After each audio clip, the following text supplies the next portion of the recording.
Hello, viewers. Welcome to the Save Happy Life channel with Dr. Rose Muraguri, a guidance and counseling practitioner, a safeguarding children consultant, a children in armed conflict reintegration expert, and an affiliate member of International Professional Counselors.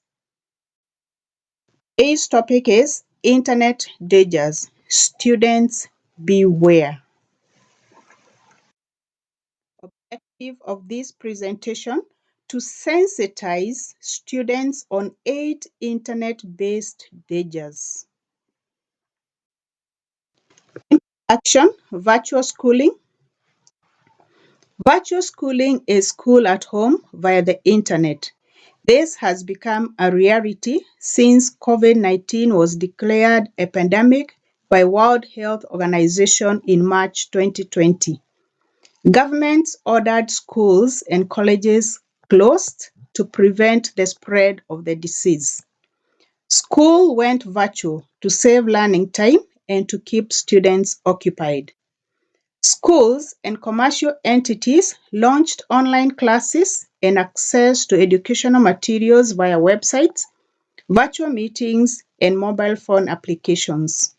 A new dawn in education for students and teachers as well as caregivers. The question begs, were students prepared on the dangers in the internet? Parents are providing learning materials, namely smartphones, computers, and internet connectivity. Teachers continue to teach online. Students are attending school online. The question is, what do they do on the internet after classes? There is the missing link. Students have been thrown into the deep end with near zero skills on how to navigate the internet world. Internet is rich in information and education as it is rich in challenges, and thus the basis of this presentation. Internet dangers, beware. The internet is awash with cybercrimes that change every other day.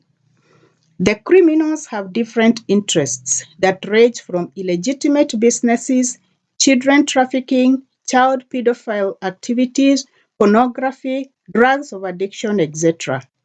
Learners in online classes are exposed to these crimes and thus the need to make them aware of these dangers. These dangers include, but not limited to, 1. Malicious pop-ups. These pop-ups are ill-intentioned and, like the name suggests, they pop up on the screen as a person reads the desired materials. They entice the user into clicking to follow a suggested site to enrich the information that the user is seeking. Once clicked open, these sites could contain viruses that interfere with the functionality of the software of the user's gadget. The forwarding sites could be fake sites that trick the user into sharing personal information to register for further access. Phishing. This is fraud email or message that purports to be from a trustworthy source. It can be cloned email that contains familiar information that tricks the victim into opening. Once opened, it leads to links or attachments that siphon the victim's password and other private login credentials. The perpetrator could also befriend the victim in what is known as catfishing so as to gain more private information. The victim opens up and lowers defenses as the perpetrator lures him or her into sharing resources in form of airtime, internet bundles, or even money transfer to finance a supposedly urgent, desperate situation. Voice and SMS phishing are quite common, where a person is either called or sent a text message that delivers an alarming message such as, Please send money to this number, or your line will be blocked, or your bank account is suspended, or your father has had an accident, etc. The victim panics and plays into the perpetrator's instructions. 3. Frapping. This term is coined from Facebook and raping.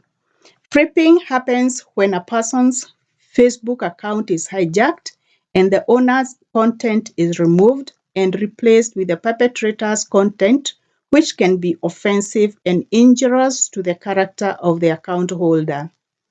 4. Spam. This refers to uninvited digital information into a person's account. This takes the form of, but not limited to, chain emails promising winning lotteries, texts on prayer chains that should not be broken, letters requesting for urgent financial help, and subscriber mails that a person has not consented to. They entice the victim into getting looped with the intention of siphoning money, spreading a message in form of advertisement that could recruit the victim into undesirable activities such as viewing or taking part in pornography or terrorism recruitment. 5. Online shopping. While online shopping has numerous advantages such as convenience and wide range of price and quality comparison, it comes with its fair share of risks. The pop-up adverts on almost all sites tempt the users to click them open.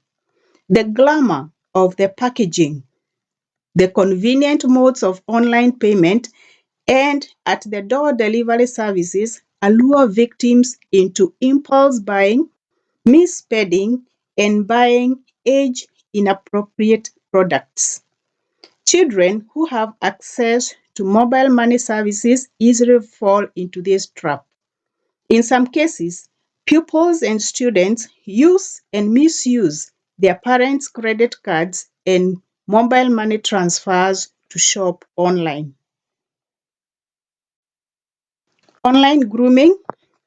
This starts with building a seemingly harmless online relationship with the victim. The perpetrators target children and young people. They stalk the victim to establish their areas of interest. This becomes the point of striking friendship. The perpetrator may even befriend the child's caregivers to strengthen trust. As confidence is built and the defenses in the victim are lowered, the opportune moment is realized and the victim is introduced into pornography activities. The victim may be asked to share video clips and photographs while nude or performing certain sexual acts as directed by the perpetrator.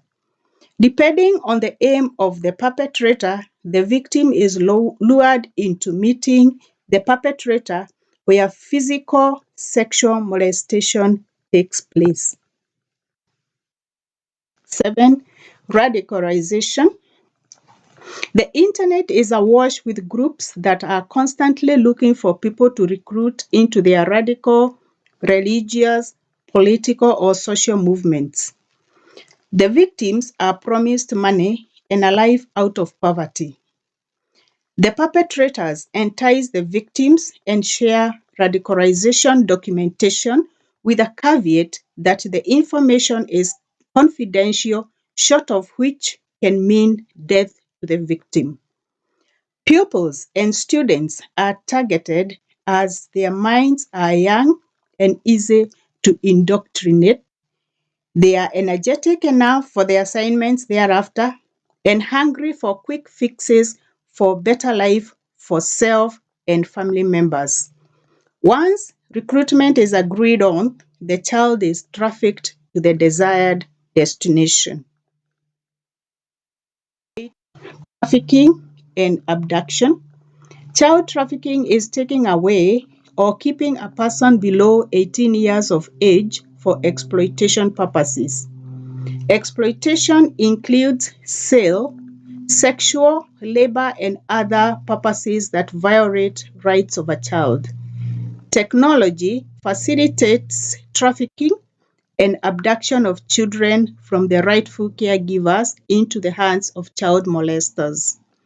Child traffickers warm up to children on the internet and other means of virtual communication. Children are enticed with promises of better life, money, schooling opportunities, trips abroad, among others. The traffickers brainwash the child's mind through promises and threats.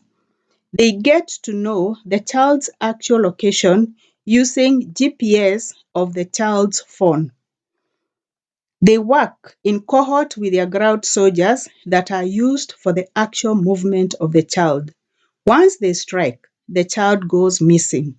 It is only after they get to the intended destination that the children realize that the promises were untrue and that they are stuck into a life of exploitation and torture. Thank you for listening and learning. Be safe. COVID-19 is real, and I am wishing you safe internet use. Bye bye.